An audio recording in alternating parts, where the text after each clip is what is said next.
생성형 AI한테 아이디어 좀 달라고 해서 영상 시나리오 짜고 또 그걸로 만든 영상 썸네일은 다른 AI로 만들고 보고서 초안은 뭐 기본이고 심지어 이메일 답장까지 AI 도움을 받는 거 이게 이젠 정말 자연스러운 일상이 됐죠.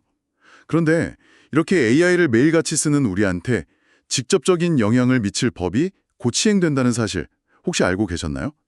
2026년 1월 22일부터 대한민국 최초의 인공지능 기본법이 시행됩니다. 아마 많은 분들이 법이라는 단어를 딱 들으면 또 뭐가 복잡해지고 귀찮아지겠구나 하는 생각부터 하실 것 같아요.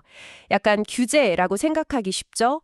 하지만 오늘 저희가 들여다볼 이 법은요, 단순히 AI 사용을 막거나 제한하려는 목적만 있는 게 아닙니다. 오히려 더 잘 그리고 더 안전하게 쓰기 위한 국가 차원의 첫 번째 가이드라인이다. 이렇게 보는 게 더 정확할 것 같네요. 가이드라인이라는 표현이 확 와닿네요. 저희 손에는 지금 현직 행정사께서 실무자 입장에서 이 법을 아주 쉽게 풀어주신 블로그 글이 있고요. 그리고 또 법의 디테일이 담긴 인공지능 기본법 원문 이렇게 두 가지 자료가 있습니다. 오늘 저희의 목표는 이 두 자료를 넘나들면서 AI를 업무에 활용하는 바로 당신의 일상에 구체적으로 어떤 변화가 생길지, 뭘 조심해야 하고 또 어떤 기회를 잡을 수 있을지 좀 속속들이 파헤쳐보는 겁니다. 네, 특히 오늘 대화에서 두 가지 키워드를 기억해 두시면 전체적인 그림을 이해하기 쉬우실 거예요. 바로 AI 산업을 키우려는 지능, 그리고 또 무분별한 사용을 막고 사용자를 보호하려는 신뢰. 바로 이 두 가지 축을 중심으로 이야기가 전개될 텐데요. 그중에서도 이용자에게 직접적인 영향을 미칠 투명성 확보 의무나 고영향 인공지능 같은 새로운 개념들은 특히 눈여겨보시면 좋겠습니다. 좋습니다. 지능과 신뢰라 뭔가 자동차의 엑셀러레이터랑 브레이크 같다는 느낌이 드는데요. 그럼 먼저 엑셀러레이터, 즉 지능 측면부터 짚어볼까요? 정부가 AI 산업을 팍팍 밀어주겠다고 법으로 약속한 셈인데 구체적으로 어떤 내용들이 담겨 있나요? 네, 법 제6조를 보면요. 국가가 3년마다 인공지능 기본 계획을 세워야 한다고 아예 못을 박아놨습니다. 이건 그냥 열심히 해보겠다 이런 선언이 아니고요. 구체적인 목표랑 예산을 가지고 체계적으로 산업을 키우겠다 이런 의지를 보여주는 거죠. 기술 개발이나 스타트업 창업 지원 같은 것들이요. 근데 보통 이런 정부 지원은 규모가 큰 대기업에 좀 집중되는 경향이 있지 않나요? 저희 같은 일반 직장인이나 작은 사업체를 운영하는 분들 입장에서는 약간 그들만의 리그처럼 느껴질 수도 있을 것 같은데요. 바로 그 점을 의식한 조항들이 눈에 띕니다. 법 제16조랑 17조를 보면 중소기업하고 소상공인의 AI 도입을 국가가 적극적으로 도와야 한다고 명시하고 있어요. 예를 들어서 동네 작은 카페 사장님이 AI를 써서 단골 손님 취향을 분석하고 싶다. 그래서 맞춤형 쿠폰을 보내는 시스템을 도입하고 싶다고 해보죠. 지금까지는 비용도 부담되고 어떻게 시작해야 할지 막막했다면 앞으로는 정부 컨설팅이나 비용 지원을 받을 수 있는 길이 열리는 겁니다. 기술 도입의 문턱을 확실히 낮추려는 거죠. 와, 그건 정말 실질적인 변화가 되겠네요. 단순히 기술 개발뿐만 아니라 그 기술을 현장에서 쓸 수 있도록 돕는다는 거니까요. 아까 학습용 데이터 구축 같은 기반시설 지원도 언급됐던데 이건 어떤 의미인가요? 의 성능은 결국 얼마나 좋은 데이터를 많이 학습했느냐에 달려 있거든요. 그런데 양질의 데이터를 모으고 가공하는 건 엄청난 비용과 시간이 들어요. 이걸 개별 기업이 알아서 하라고 하면 격차가 벌어질 수밖에 없죠. 그래서 법 제15조에서 국가가 공공 데이터를 개방하고 학습용 데이터 구축을 지원해서 산업의 기초 체력을 키우겠다고 약속한 겁니다. 그러니까 AI라는 고속도로를 깔아줄 테니 많은 기업들이 그 위에서 자유롭게 달려보라는 신호인 셈이죠. 그렇군요. 확실히 산업을 키우려는 지능이라는 엑셀러레이터는 아주 세게 밟겠다는 의지가 느껴지네요. 하지만 아까 말씀하신 브레이크, 즉 신뢰와 안전성 확보 장치 없이는 위험할 수도 있겠죠. 여기서 바로 그 고용량 인공지능이라는 개념이 등장하는 거고요. 맞습니다. 이 법의 핵심 중 하나가 바로 이 고용량 인공지능이라는 개념이에요. 법 제2조 4호에 정의되어 있는데 말 그대로 국민의 생명, 신체, 안전, 그리고 기본권에 중대한 영향을 미칠 수 있는 AI, 이런 것들을 따로 분류해서 더 엄격하게 관리하겠다는 겁니다. 듣기만 해서는 좀 막연하게 들리는데요. 예를 들어 제가 업무용으로 쓰는 챗봇이나 이미지 생성 AI도 여기에 포함될 수 있는 건가요? 그렇지는 않습니다. 법에서 예시로 든 분야들을 보면 훨씬 명확해져요. 가령 병원에서 의사의 진단을 보조하는 의료 AI나 누군가의 첫 직장을 결정할 수도 있는 채용심사 AI, 그리고 대출 가능 여부와 한도를 결정하는 금융 AI 같은 것들이죠. 또 국가가 운영하는 복지 수급자 선정 시스템처럼 공공 서비스에 쓰이는 AI도 당연히 포함되고요. 듣고 보니 정말 제 인생의 중요한 변곡점에서 마주칠 수 있는 AI들이네요. 만약 은행의 AI가 아무런 설명도 없이 제 대출 신청을 거절해버린다면 정말 황당할 것 같은데요? 바로 그런 상황을 막기 위한 장치입니다. 법 제34조를 보면요. 이런 고영향 인공지능을 개발하거나 제공하는 사업자는 아주 엄격한 의무를 지게 돼요. AI 시스템이 어떤 위험을 초래할 수 있는지 미리 분석하고 대응책을 만들어야 하고요. 오류가 발생했을 때 사람이 즉시 개입하고 감독할 수 있는 체계도 갖춰야 합니다. 그리고 이 모든 과정을 문서로 꼼꼼하게 남겨서 나중에 문제가 생겼을 때 책임을 물을 수 있도록 했죠. 그 태상준 행정사님 블로그 분석처럼 이건 기술이 모든 걸 해결해 줄 거야 라는 막연한 낙관론에서 벗어나서 신뢰할 수 있는 AI 강국으로 가겠다는 사회적 약속인 셈입니다. 지능과 신뢰라는 두 바퀴가 어떻게 굴러가는지 이제 좀 전체적인 그림이 그려지는 것 같습니다. 그렇다면 이제 가장 중요한 부분으로 넘어가 보죠. 이 법이 시행되면 당장 내일부터 AI를 업무에 쓰는 우리 같은 평범한 이용자들은 뭘 신경 써야 할까요? 사용 설명서의 주의사항 같은 핵심만 딱 짚어주시죠. 네, AI 이용자라면 반드시 기억해야 할 실무 가이드 3가지를 꼽을 수 있습니다.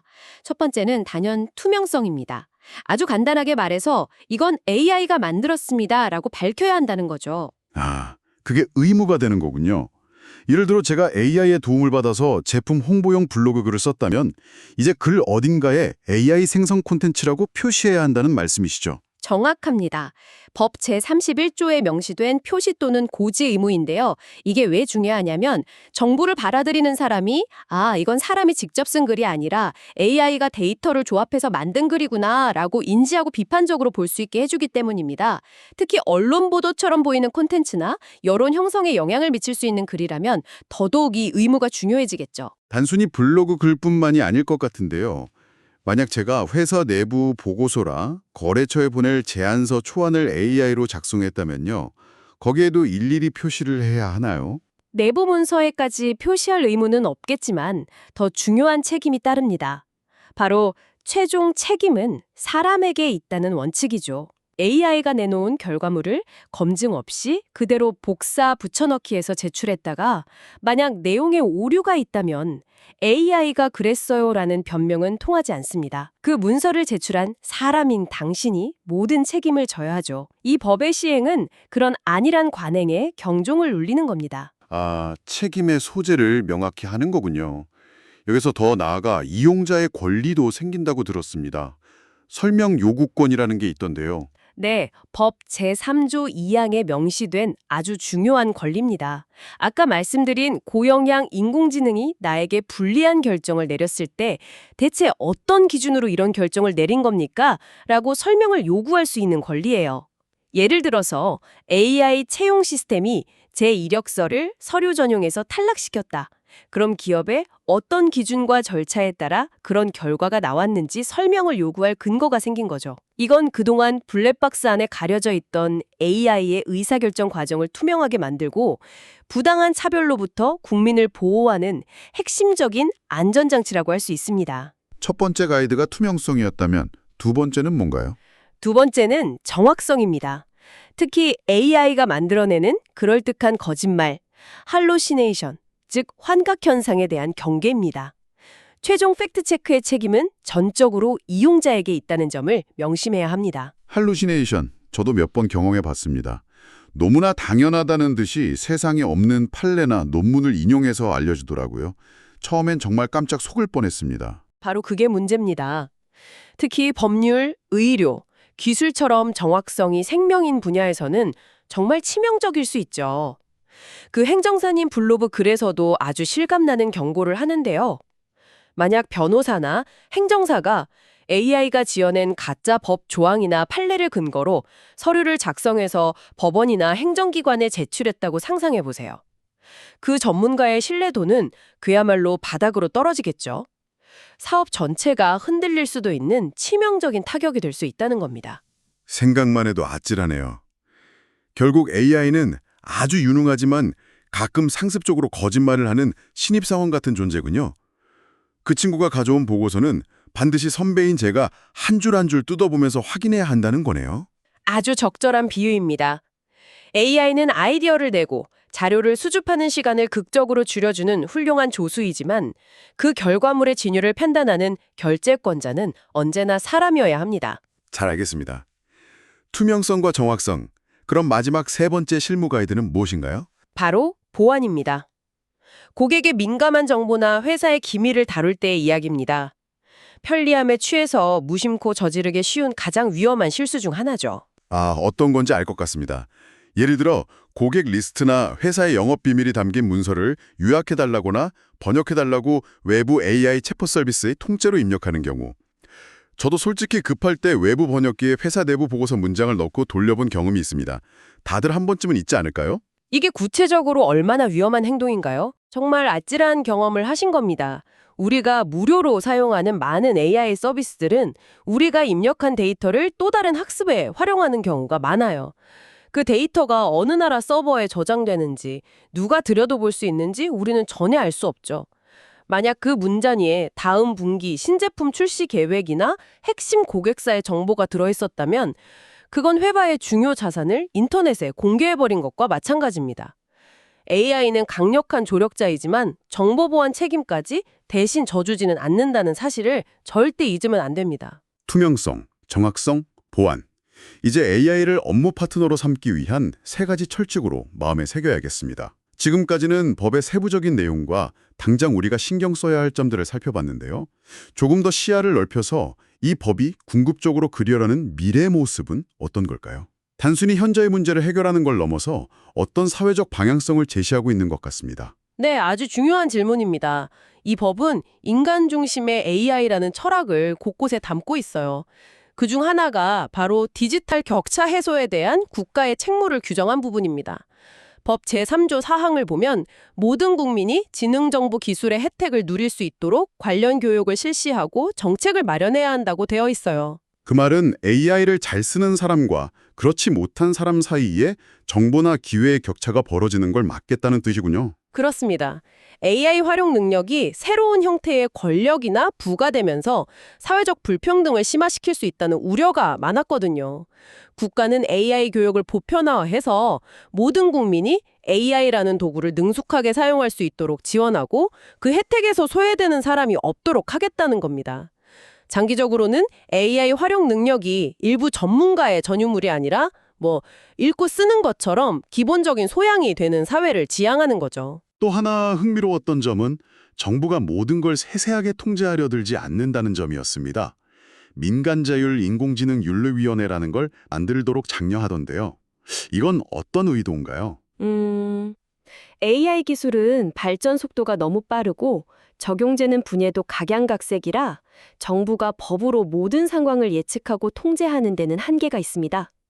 그래서 법 28조를 통해 큰 원칙은 정부가 제시하되 세부적인 윤리 지침은 각 산업 분야가 자율적으로 만들고 지켜나가도록 유도하는 방식을 택한 겁니다. 그렇다면 예를 들어 언론사가 AI로 기사를 쓸 때 지켜야 할 윤리 지침하고 병원이 AI로 환자 데이터를 분석할 때 지켜야 할 윤리 지침은 당연히 달라야 한다는 거겠네요. 바로 그겁니다. 미디어 분야에서는 가짜뉴스 방지나 표현의 자유 보장이 핵심적인 윤리 원칙이 될 것이고 의료 분야에서는 환자 정보 보호나 의료사고 시 책임 소재 같은 것들이 더 중요하겠죠.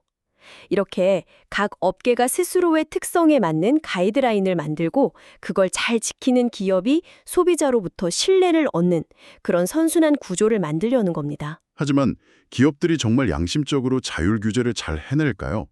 우리 회사는 윤리적으로 AI를 씁니다라고 홍보만 하고 실제로는 그렇지 않을 수도 있잖아요. 자율에만 맡겨두는 게 좀 불안하게 느껴지기도 하는데요. 충분히 가질 수 있는 합리적인 의심입니다. 그래서 법에서는 단순히 알아서 잘 하라고만 하지 않고요.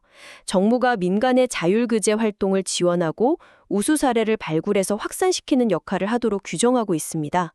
일종의 채찍보다는 당근을 통해 바람직한 방향으로 이끌어가려는 접근법이죠. 물론 고영향 인공지능처럼 국민의 기본권에 직접적인 영향을 미치는 영역에서는 자율만으로는 부족하니까 법적인 의무를 강하게 부과한 것이고요. 규제와 자율 사이에서 굉장히 고심한 흔적이 엿보이는 대목입니다. 들어볼수록 이 법이 단순히 기술을 통제하려는 게 아니라 AI와 인간이 어떻게 공존해야 하는지에 대한 사회적 합의를 담아낸 결과물이라는 생각이 드네요. 결국 이 모든 논의를 한 문장으로 요약한다면 어떻게 될까요? AI를 업무 효율을 극대화하는 강력한 조력자로 마음껏 활용하되 그 결과물을 검증하고 선택하며 최종적으로 책임지는 주체는 언제나 사람이라는 사실, 바로 이 사실을 잊지 말라는 것. 아마 이것이 인공지능 기본법이 우리에게 던지는 가장 핵심적인 메시지일 겁니다.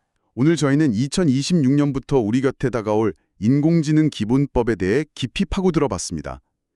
AI 산업을 키우기 위한 지능이라는 약속과 기술을 안전하게 사용하기 위한 신뢰라는 책임, 이 두 가지가 법의 핵심이라는 걸 알 수 있었죠. 네, 이제 AI가 생성한 결과물임을 투명하게 밝히는 것부터 그 내용이 사실인지 끝까지 확인하는 팩트체크, 그리고 고객과 회사의 민감한 정보를 스스로 지키는 보안의식까지 AI와의 동행에는 분명 이전과는 다른 수준의 책임감이 필요해졌습니다. 이 법은 각 산업 분야가 스스로의 특성에 맞는 AI 업무 윤리 지침을 만들어가도록 장려하고 있습니다. 오늘 대화를 마무리하며 이 질문을 당신에게 한번 던져보고 싶습니다. 지금 당신이 몸담고 있는 분야에서는 과연 어떤 AI 윤리 지침이 가장 먼저 필요할까요? 당신의 일에서 AI가 편리함을 넘어 절대 넘어서면 안 돼 단 하나의 선을 긋는다면 그것은 무엇이라고 생각하십니까? AI라는 강력한 도구의 책임 있는 주인이 되기 위해 오늘부터 무엇을 점검하고 준비해야 할지 생각해보는 계기가 되기를 바랍니다.